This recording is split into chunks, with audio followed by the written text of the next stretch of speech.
बोलो सियावर रामचंद्र की। या देवी सर्वभूतेषु बुद्धि रूपेण संस्थिता नमस्तस्यै नमस्तस्यै नमस्तस्यै नमो नमः। माँ वाग्वाकेश्वरी से यही आशीर्वाद लेते हैं। और आप सभी महानुभावों से हमारे पर मेरे को एक समझ में नहीं आ रही, उधर वाले क्या पत्नी पीड़ित बैठे क्या सारे? मुझे बहुत दुखी लग रहे हैं, बेचारे ताली नहीं बजा रहे हैं। आज आपको डरने की मित्रों कोई बात नहीं है। आपको यहाँ पर आप हमारी सिक्योरिटी में बैठे हैं, आपको कोई भाभी जी कोई परेशान नहीं करे। आप खुल के ताली बजाओ, खुल के आनंद लेना है। और ये जो वार्ड क्रमांक 12 के लोग हैं, ये भी अंदर जो हाथ छेड़ के बैठे हैं बाहर निकाल लें। आपको आज रात भर आनंद लेना है। और मेरे को पता है जो बिस्तर में सो रहे हैं वो भी उठ के आ जाएंगे। आप सभी को मित्रों प्रणाम करता हूँ। और दादा आ गए हैं घर का काम निपटा के, आप सभी को प्रणाम करता हूँ। उधर जो 2 लोग लठ लेकर आ रहे हैं उधर, अरे लठ लेके कोई नहीं आ रहे, वो तो बाबा ठाकुर ने वहाँ खड़ा किया सुरक्षा के लिए, कोई भागे नहीं यहाँ से। हम बेटिया हैं, चिंता मत कर। आप सभी को प्रणाम करता हूँ मित्रों। और जाबड़ा घरवास के सारे अग्रवालों को भी प्रणाम करता हूँ। अग्रवालों से मेरा आशय जाति से अग्रवाल नहीं है, जिनके आगे वाल है। जैसे कि इधर भाई साहब बैठे हैं, इधर बहुत सारे अग्रवाल हैं। आप सभी को प्रणाम करता हूँ। मेरे को पता है कि देखो अग्रवाल से अपना जाति से संबंध नहीं है, जिनके आगे वाल है। आगे वाल होना, मोदी जी ने तो अब कैशलेस चलाया है, पहले से कैशलेस हो गए हैं।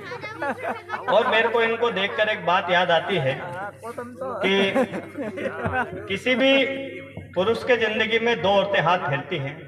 एक होती है माँ और एक होती है पत्नी। जब माँ हाथ फेरती है तो बाल बढ़ते हैं, और जब पत्नी हाथ फेरने लग जाते हैं तो बाल। और भाई साहब को देख के ऐसा लग रहा है कि सारे मोहल्लों की औरतों ने हाथ। बाकी गंजा रहना अपने आप में बहुत अच्छी बात है। हुल्लड़ मुरादाबादी आबादी जी का एक शेर मेरे को याद आता है।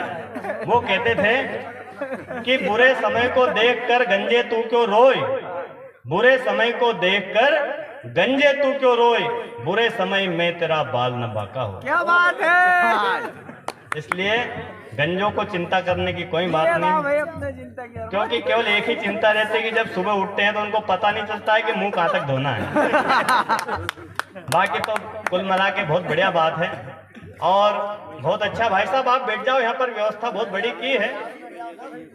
थाली नहीं करिया वो उधर पीछे खड़े हैं। एक बार क्या हुआ, ऐसे भाई साहब भी थे, मैंने बोला कि यार भाई साहब बैठ जाओ, आपकी तशरीफ यहाँ रख लो। उठ के भागे तो बैठे नहीं। मैंने यार भाई साहब बैठ जाओ ना, बाबा ठाकुर ने व्यवस्था की है, बैठ जाओ, आपकी तशरीफ यहाँ रख लो। तो वो मेरे पास आया और बोला कि भाई साहब मैं अपनी तशरीफ यहाँ नहीं रख सकता। मैंने कि क्या कारण है? तो कारण तो कुछ नहीं भाई साहब, अपनी तशरीफ में फोड़ा हो गया। तो फोड़ा वोड़ा हो गया हो तो कोई बात नहीं। यहाँ पर बहुत अच्छा जाबड़ा घरवास है। कुत्ते मेरी कविता सुनने के लिए आ गए हैं आसपास, क्योंकि पहले जब सूरदास जी और कालिदास जी कविता सुनाते थे तो हिरण कविता सुनने आ जाते हैं। और जब से मैं सुनाने लगा हूँ, जब से कुत्ते आने लग गए हैं।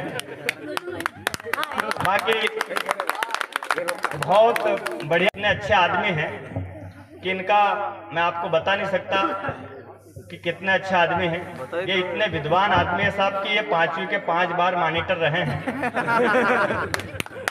और 8वीं 10वीं भी इन्होंने 3-3 4 साल में की है। पूरे परिपक्व होकर निकले, और स्कूल में निकले क्या, इतने स्कूल वाले घबरा गए कि इनको वही मास्टर बना दिया है।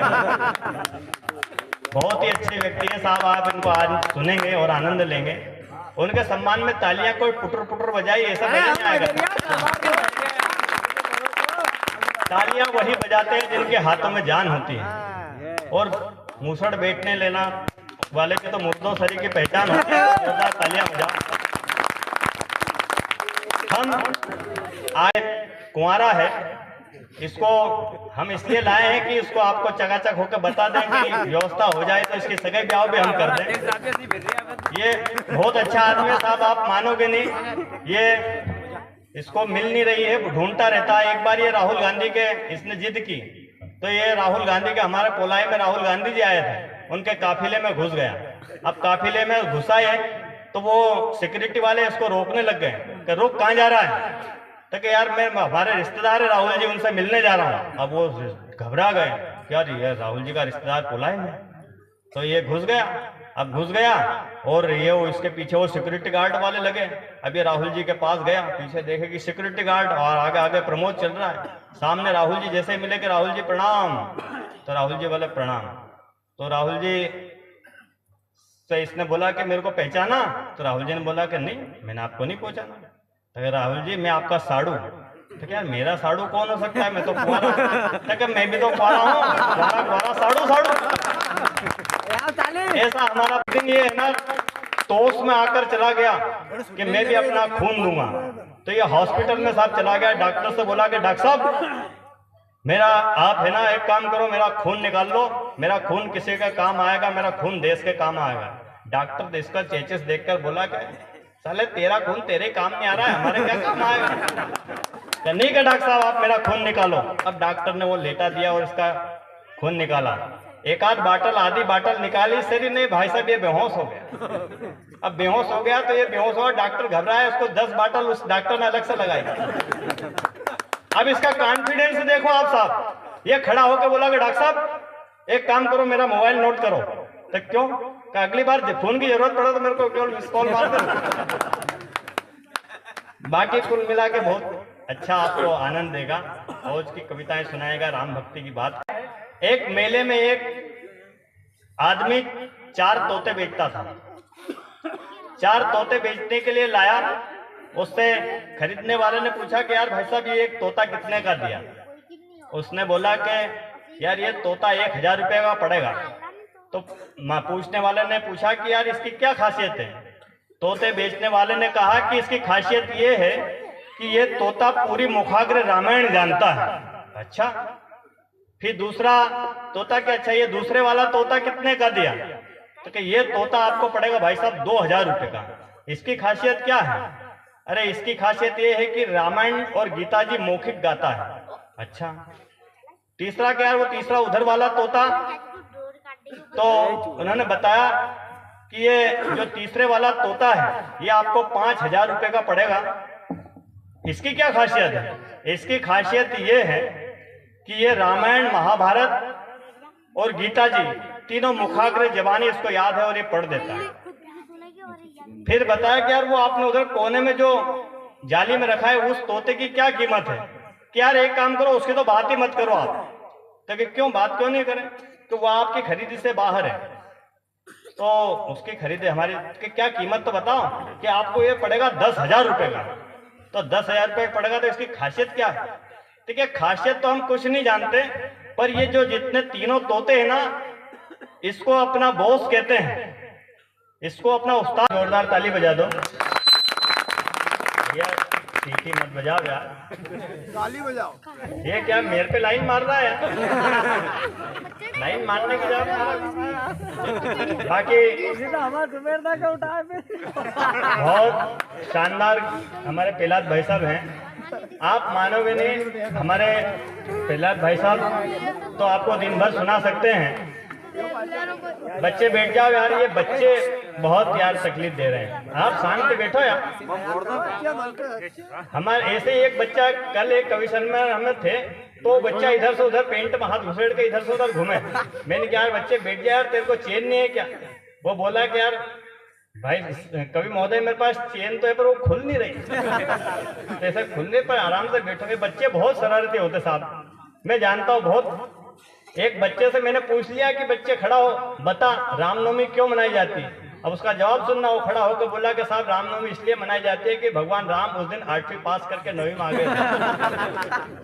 बच्चे ऐसे होते हैं, बहुत खतरनाक बच्चे हैं साहब। हमारे स्कूल में क्या है कि हमारे बच्चों को, मेरे बच्चों को बताया कि बच्चे जब गाय का निबंध आए तो उसमें लिखाना कि गाय एक उपयोगी पशु है। गाय के 2 सींग होते हैं, 4 टांग होती है, पूंछ होती है। गाय काली, हरी, चितकबरी गाय होती है, सफेद गाय होती है, और गाय 2 किलो दूध देती है। बच्चा सीख गया। उसने बोला कि पापा यदि गाय के अलावा दूसरे जानवर पर आ गया तो? मैंने कि बेटा कुछ जरूरत नहीं है कुछ करने की, एक काम करना, बस गाय की जगह पे उस जानवर का नाम चिपका देना जिसमें तेरा निबंध बन जाए। अब आप मानोगे नहीं भैया, वो बच्चा मेरा है, आप देख लेना। अब वो बच्चा जो परीक्षा दे के आ गया, मैंने पूछा बच्चा क्या दे के आ गया? तो हाँ पापा परीक्षा दे के आ गया। निबंध आया था? हाँ आया था पापा। कहाँ पे आया था? तो वो गाय पे नहीं आया था, पर बाप आ गया था। अरे मैंने क्या लिखा? अरे कि पापा मैंने लिख लिया आपने जैसा बताया था कि बाप एक उपयोगी पशु है। बाप को 2 सींग होते हैं, बाप को 4 टांग होती है, बाप को 1 पूंछ होती है। और वो ये भी लिखा कि बाप काले धोले सफेद और चितकबरे बाप होते हैं। और आप मानोगे नहीं, वो एक बात ये भी लिखा है कि बाप रोज सुबह शाम 2 किलो दूध देते हैं। ये बच्चों की सब अपने अपनी लीला है साहब। अब मैंने तो उससे पूछने वाला था कि बेटा ये और लिखा था कि कौन सी डेयरी पर दूध देता है। बाकी बहुत ये मैं इनको शराब देता हूँ, ये जो जा रहे हैं ना इनके कामना आपकी पूरी नहीं होगी। मेरी बात कर रहा हूँ, आ जाओ तुम जिस। और वो बा साहब भी लठ लेके वहां पर खड़े हैं। बा साहब आप जिनको ढूंढ रहे हैं वो आज नहीं आई यहाँ पे। बाकी बहुत बढ़िया बात है साहब, उधर बहुत बढ़िया। देखो उधर वो कंबल और साल और वो गादी बिस्तर लेके आ गए सुनने के लिए। वाह, मेरे को आप मानोगे नहीं, बस ऐसे ही श्रोता पसंद है साहब। मेरे को ये है ना, ये श्रोताओं को जब देखता हूँ भाई साहब, तो मेरे को राजा महाराजाओं की फिल्म याद आती है। वो महसूस होता है कि राजा महाराजा शायद ऐसे ही होते होंगे। मतलब क्या है कि पहले का जमाना था जब राजा महाराजा ऐसे गद्दी पर बैठकर कविता सुनते थे और ऐसे हमारे जैसे कवि यहाँ नीचे बैठकर सुनाते थे। और अब राजा बदला गए साहब, हमारे जैसे कवि ऊपर बैठने लग गए और राजा महाराजा ऐसे बिल्कुल आराम से जमीन पर बैठकर गादी बिस्तर के साथ सुनते हैं। बहुत अच्छा, बहुत बढ़िया ये मोबाइल बज रहा है। बाकी बहुत बढ़िया बात है, मोबाइल पे भाभी जी का फोन आया होगा शायद, बोल दो कि आज हम कवि सम्मेलन सुन रहे हैं। बाकी प्रमोद जी ने कुल मिला के बहुत अच्छी कविता आपको सामने सुनाई। सिया राम मैं सब जग जानी, करहूं प्रणाम जोरी जुग पानी, मंगल भवन अमंगल हारी, द्रवंश दशरथ अजर बिहारी। प्रभु श्री राममय पूरा भारत है, पूरा भारत भगवामय है और भगवामय आनंद है। बहुत बढ़िया भाई साहब, क्या वो घूम रहे हैं क्या? पुलिस में है क्या? हम पुलिस पे कभी हम कविता इन पर सुनाते नहीं है पुलिस वाले पर। बाकी हमारे यहाँ की पुलिस बहुत अच्छी है, पुलाई के उनको जो दे दो वो रख लेती है, कहीं ना नुकुर नहीं करती है साहब। हमारे क्या है, एक बार एक आदमी के यहाँ मोटरसाइकिल चोरी हो गई, वो पुलिस में रिपोर्ट लिखवाने गया। पुलिस वाले ने बोला कि अच्छा एक बात बताओ, तुम्हारी गाड़ी मिल जाएगी तो तुम हमको क्या दोगे? तो क्या भाई साहब आप मेरी गाड़ी मिल जाएगी हेड साहब तो मैं आपको 10,000 रुपये दूंगा। अरे क्या साले ये पहले बता देता तेरे घर पे चोरी नहीं होती। ऐसी हमारी पुलिस की व्यवस्था है। बाकी बहुत बड़ी बात है, बहुत बढ़िया बात है। अब आपको 4 पंक्तियां उनके लिए पढ़ना चाहता हूँ कि हाथ पांव न चले तो मुंह चलाना चाहिए। क्या बात है? हाथ पांव न चले तो मुंह चलाना चाहिए, वरना यारो धूम दबाकर भाग जाना चाहिए। क्या बात है? बहुत बढ़िया। वरना यारो धूम दबाकर भाग जाना चाहिए। और राकेश भाई, राजनीति में घर चाहिए तुम्हें ऊंचा मुकाम, राजनीति में घर चाहिए तुम्हें ऊंचा मुकाम, तो लीडरों के आगे पीछे दुम हिलाना चाहिए। और वाहवाही से मियाँ वाहवाही से भैया ये पेट ना भर पाएगा, वाहवाही से भैया ये पेट ना भर पाएगा, काम धंधे में भी अपना मन लगाना चाहिए। हमारे ऐसे कवि, मुझे उनकी एक बात याद आती है उनके बारे में कि भैया एक क्या है कि एक आदमी की एक गांव में एक की पत्नी मर गई। अब पत्नी मर गई साहब, तो वो क्या है कि वो सुबह से सांझ हो गई रोए जाए। तो डॉक्टर साहब ने, हम उसके दाग में गए थे पत्नी के, डॉक्टर साहब ने बोला कि विनोद जाओ यार इसको समझाओ, सुबह से शाम हो गई, ये रोना बंद ही नहीं कर रहा है। अब भैया मैं गया, मैंने कहा यार भाई साहब एंटेना जी चुप हो जाओ यार, मतलब इनकी बात नहीं, वो इनके जैसा था। तो वो फिर भी रोए। तो वो बोला, यार विनोद बात ये नहीं है, मेरे को रोना इस बात का आ रहा है, जब मेरी माँ मरी तो मोहल्ले की सारी औरतें मेरे पास आई और मेरे सिर पर हाथ रख के बोले कि बेटा चुप हो जा, हम तेरी आज से माँ हैं। जब मेरा बाप मरा तो मोहल्ले के 3-4 डोकरे मेरे पास आए, मेरे सिर पे हाथ रख के बोला कि बेटा चुप हो जा, आज से हम तेरे बाप हैं। अरे मेरी पत्नी मरी तो सुबह से शाम हो गई। जोरदार इन तालियों के साथ मैं बुलाना चाहता हूँ। सूरज उगेगा और ढलता रहेगा, समय का पहिया यूं ही चलता रहेगा, फिर हम मिलेंगे, फिर तुम मिलोगे, फिर ये कारवां यूं ही बढ़ता रहेगा। और